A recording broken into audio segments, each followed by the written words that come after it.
Good morning, kiddos. Happy Thursday, May 13th. We have an important Steph birthday today. Today is Miss Colbert's birthday. She is our 6th grade counselor and half of 7th grade.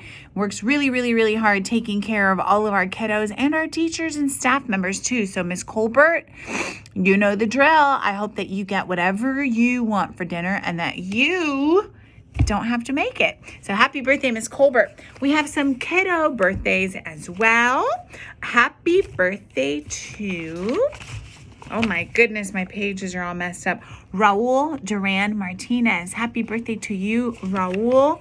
And happy birthday to Brianna Dixon. Happy birthday, Brianna. And on the last page, that's it. So we only have Raul and Brianna today. Happy birthday to both of you. I hope that you get to pick your dinner, whatever it is, pizza or tacos or spaghetti or maybe fried calamari, eggplant parmesan, and chocolate cake, which is what Joseph's favorite birthday dinner was. And I had about 15 kids who emailed me and told me the answer to that question. And I went to their classes and gave them candy. So I can't wait to do that again today when we read kimchi and calamari. Let's get to some shout outs. We have several today and I'm very excited about them. Miss Radersdorf, 7th grade science teacher, would like to shout out Mr. Montoya. He is the 7th grade custodian that takes care of that hallway.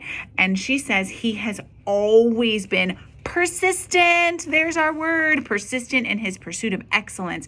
Every year that Miss Radersdorf has worked with him, the entire 7th grade hallway is always as clean as the first day of school. He always finds ways to keep them supplied with paper towels, even though we're using so many of them right now. He helps with lunch and he even sells ice cream. He's always out there going, paletas, 1 for $1, 2 for $2. And he just makes us laugh and he's funny and he's positive.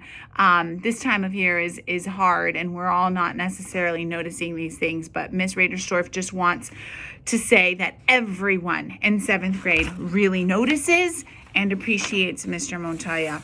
Totally agree. Miss Radersdorf, he makes me smile every time I see him, and he's always cleaning and working hard and being kind to staff and kids alike. So thank you for taking the time to shout him out. This one is anonymous. It is from a student who would like to shout out Miss Raymond, Miss Balfour, Miss Wynn, and Miss Huynh. This student really loves and appreciates their teachers. So thank you, anonymous, for shouting them out. I agree. They're fantastic. Miss Marino would like to shout out these students for being so awesome this crazy school year. They've worked so hard and they still manage to keep their teachers laughing every day. Adama, Micah, Pablo, Joseph, Andre, Ethan, and Violeta. You guys are awesome, and I appreciate them too, Miss Marino, because they always put a smile on my face as well. So thank you, kiddos, for making the best out of a tough year. And then this one is also anonymous from a student. This student would like to shout out their team of teachers, Miss Huynh, Miss Balfour, Miss Raymond, and Miss Wynn, again, for doing their best, trying to do whatever they can to make sure students pass this year's classes. Miss Wynn has bought the entire class pizza for hitting class goals on tests. She does this to increase class engagement. Miss Raymond finds interesting and fun games that incorporate science to keep the class engaged. Miss Balfour checks into each student's documents and offers support to help each and every student. And Miss Wynn checks answers for classroom grades to make sure that we're understanding the concepts of the current unit. She posts videos of her working out problems so that they can see demonstrations. And they're just awesome, every single one of them. So anonymous, thank you so much for saying that about all of your teachers. And you know what? I have seen them do all those things that you described, and they really are amazing and persistent people who still here at the end are working so hard for you. So thank you, anonymous, and thank you for all our shout outs. Okay, guys. Saturday is the last Saturday school of the year. If you have NTIs, if you have reteach, retest modules that you haven't done, like we are done. We are down to the wire. So please take advantage of this week's Saturday school so that you can finish out this year strong. It would be silly of you not to show up and get help for 3 hours if you have stuff that you still need to do. I hope to get my 150 kids finally this Saturday. I'm not giving up on that. I'm going to persist until I get my 150 kiddos. We have help. We have help in different languages. People can sit with you one-on-one and help you get through your work. So come see us, 9:30 to 12:30. No invitation needed this Saturday. Okay, yesterday we met Joseph Calderaro. He is one mixed up kid.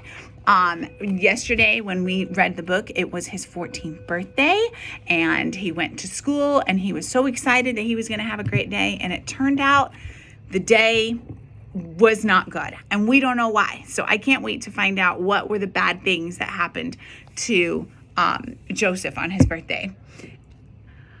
I should have known better. What with all the comic books I've read, villains wreak havoc when you least expect it. In this case, the villain struck during second period. I was tilting my desk chair back, feeling mighty proud of the To Burn or Not to Burn project I had turned in, analyzing a constitutional amendment against flag desecration. I'd surrounded the poster's edges with flag toothpicks, and I had taped paper quotes from 2 Supreme Court justices. With 10 minutes left in the period, Miss Peruchka started lecturing about the upcoming unit, immigration. I was still feeling thirsty and sweaty from the mile run in gym. Never mind, sleep deprived from gluing toothpicks until 11:30 last night. Nothing Miss Peruchka said was keeping my attention, especially with that warm breeze rattling through the blinds. Nothing, that is, until she dropped a slab of cement on my head. It came in the form of a handout, but trust me, it caused quite the emotional concussion. I have an assignment for you, she announced with a diabolical twinkle in her eye. As soon as I read the top line of the paper, my heart started racing like I was back in the track running. It said, "Tracing Your Past, a Heritage Essay." Before we discuss the assignment, I'd like you to consider this. Who are your ancestors? She asked. Next to me, fellow drummer Steve Nestor popped his arms straight up. Dead people with your same last name? Robin Carlton chuckled in the back row. She appreciates all jokes, especially mine. Indeed, our ancestors are dead and related, Miss Peruchka replied, but they are much more than that. Each one of your families owns a patch on America's collective immigrant quilt, the dreams and the struggles of your kin who came before you. Ancestors are your personal link to yesterday. Ugh. Faces around the room looked pained. Honestly, who gives 8th graders an essay in May? Maybe fall or even January when you're guaranteed to at least one snow day? But a May essay is a low blow. What with June around the corner, the month in which we break out of the middle school penitentiary forever. Mrs. Peruchka droned on, her voice deep like a narrator on the History Channel. Then she gave us the dirty details. Required words, 1,500. Double-spaced, blah, blah, blah. She stood poised by the chalkboard, her hand clutching a pen in midair like the Statue of Liberty, and rambled on about digging out old photos and interviewing family members. But I tuned out right after hearing your ancestors. I didn't know diddly about my ancestors. Right before the bell rang, Miss Peruchka told us the essay was part of a Celebrating Your Heritage campaign that had kids across America tracing their lineages back to over 175 countries. Like that's supposed to make us want to join hands with other 8th graders from sea to shining sea, Steve whispered to me. After class, I waited at the lockers for my buddy, Nash, and we walked to the cafeteria together. I told him this birthday felt as lousy as the woodwinds playing Rock with Bach. Nash is in band too. He plays trumpet, so he totally got what I meant. I can't believe we have to do a social studies essay in May, I complained. He groaned. Ugh, how many words? 1,500. Nash uses the bazooka technique for writing papers. He strings together all these run-on sentences that stretch longer than a wad of bubble gum just to hit the required word count. What kind of teacher serves up a paper after a project? Nash said, shaking his head. I told him the topic of the essay was part of the problem too. You know what I wanted to tell Miss Perutka? I don't need 1,500 words. 2 will wrap it up nicely. I'm adopted. We'll stop there. We just learned something really, really important about Joseph. The reason why writing a paper about his ancestors is going to be really stressful for him is that he is adopted. So that means that he doesn't live with the parents who had him naturally, or the mother that gave birth to him. His family actually received him from a different birth family. So that's going to be hard. I can't wait to see what happens next. I'm already liking Joseph. He's a funny kid. All right, guys, I'm not going to ask you a question from the book today, only because I won't be around after lunchtime to give the candy. I have a meeting at the high school, so I don't want you to give me an answer and not get a treat.